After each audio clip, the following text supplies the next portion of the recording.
Hey guys, it's Amy at Zoe back, and I'm going to do the last of my kind of series of books I want to read in 2018.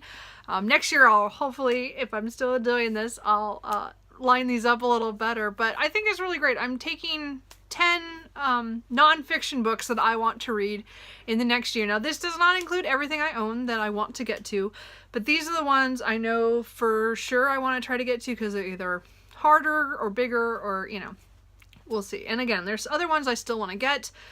I have some that are still, I haven't hauled yet. So, or one of these you'll actually see, you know, right after I've just hauled this or something. So, you know, there's going to be more that I want to read because I have rediscovered my love for nonfiction books. I have always had a few here and there, but the last couple of years, maybe because life was just so, kind of stressful and a lot of other personal things and with work and stuff in situations of moving and house owning and, you know, all that kind of stuff, that I think nonfiction was not a priority for a while.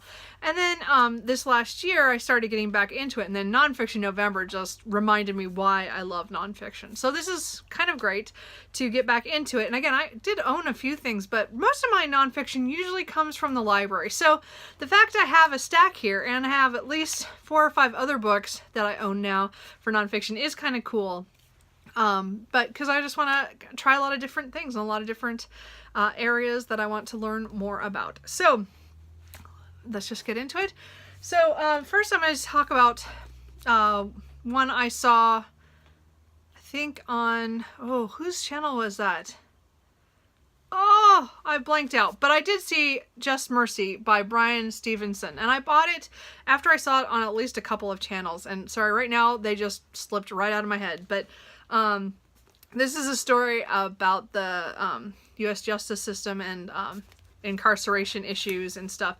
And it sounded like it was really good. And I've never really looked into that. I've, you know, thought it'd be a really powerful read. And it looks here like it was one of the top notable books of 2014. So I'm going to try it. So I don't know. That's one. Another book that's not kind of like that, but another hard-hitting book, I think, and again, that's Justice System, but this is about One of Us, the story of a massacre in Norway and its aftermath. Sorry, I don't know how to say their name yet. I have not looked it up. I'm sorry. But I was, as I said, of someone with Norwegian descent, as well as knowing I have second or third or fourth cousins or whatever that live in Norway still, and I got to go visit them like 10 years ago.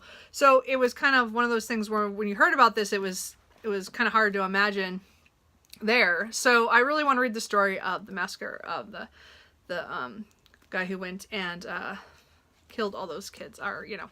So I just want to see, you know, if they talk about his manifesto and all that stuff. And again, my biggest thing when I was younger was true crime books. And, I mean, I'm going to say my favorite true crime book is Helter Skelter and then Small Sacrifices. So Helter Skelter, by the, Vincent Bugliosi and Kurt Gentry, and then, Small Sacrifices by Anne Rule, which I don't own a copy anymore. I just realized that. I think my copy got destroyed and I never, fixed it. But anyway, so I'm, you know, as I said, I want to keep up with some true crime stuff. As I said, it's not, maybe it's the writer in me that I like to see reasons behind things and the step by step of what happened. And again, that's part of the history part stuff that I like too. I also picked up Quiet by Susan Cain. And this is the power of introverts in a world that can't stop talking. So what I really liked about this is that I'm one of those people who not always, I do speak up a lot. I don't think I have issues most of the time, but there are some times where it's hard for me to get something out. And I think that's kind of the introvert side of me, that I don't always want to say what needs to be said. And I do say it at work when I have to, but other situations, maybe not. So I thought it'd be interesting to read a book, and it talks about how some of the most famous introverts and what they did, and how they and they still how the stuff that they got to do. I have crazy cats today. All the filming I'm doing, and they're freaking out in the other room. Anyway, sorry. So I want to read that. And I think I saw this on a Book Olive. But I think that's where I saw it. I'm not sure. I saw this one on a book olive for sure, and that is H is for Hawk by Helen McDonald. I just wanted to read this. I don't read much about birds, but this story sounded like, you know, it was one of talking about grief as well as raising a goshawk. So I thought that was kind of cool. I don't know. I thought I'd try it, and she seemed to like it. I don't know. Another book that I've always heard about was SPQR by Mary Beard. Now, I've seen this for years. I don't even know when this first came out, because I remember seeing this and wanting to get it then. Let's see here. So that's a couple of years ago, 2015. So I remember seeing it, and I think I saw it in hardback, and I was like, oh, no, I'll just wait, and I'll just wait. Well, I finally got it on sale.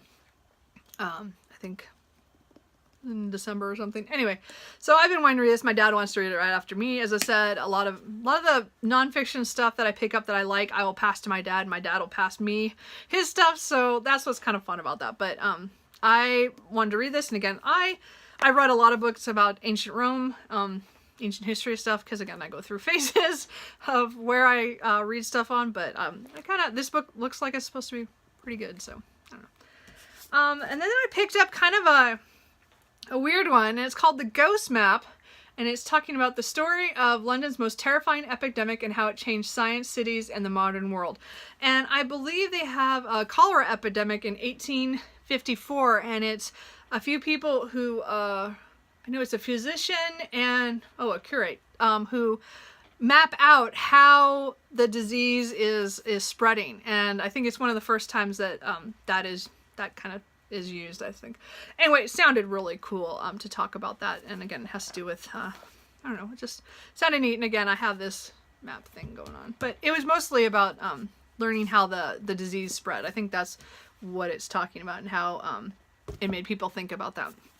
A history book that I got was Liar, Temptress, Soldier, Spy, and Four Women Undercover in the Civil War by Karen Abbott. I saw this on a couple people's channels during Nonfiction November, and I admit I bought this before I saw anybody's reviews, and even now I can't remember if anybody finished it. So this is another one my dad wants to borrow after I'm done. So I want to try to get to this pretty soon, because this is one of the ones he wanted to talk about. But it sounded kind of interesting because, as I said, it was talking about different women, you know, doing different, I guess, ones, you know, their different stories. So I think it'd be kind of neat. And I've read a lot of stuff on the Civil War, all different aspects of it. So this is different to see more of a female side of it. So that'd be kind of interesting. And then I have, the last three are books that kind of have a theme this year. And the Ghost Map one was kind of close to it, but it's not quite the same thing. These other three are 3 map books that I want to read this year. The first one I'm going to tackle is On the Map by Simon Garfield, a mind-expanding exploration of the way the world looks. And this talks about, it has lots of pictures and maps and stuff. It's kind of cool. And it talks about how, or, you know, they think that because we're able to make maps and able to use that are maybe our prehistoric ancestors, you know, that's how they kind of evolved more, because they thought in terms of distance and maps and things. So I don't know, we'll see. Anyway, mostly it's just, I kind of want to see what, again, my biggest thing about all these books is the things that actually made it to the maps. And again, the old ones are going to be kind of cool. So this one I picked up last year sometime on sale at Pal's. So I just, I've been wanting to read it. So I decided to read that one first, since I had bought that first. Then I picked up Off the Map by Alistair Bonnet, and it says off the map and what they tell us about the world. So it's mostly saying what was on the map and what was off of it, like what the differences were. And I just kind of, again, as I said, it's mostly talking about the other,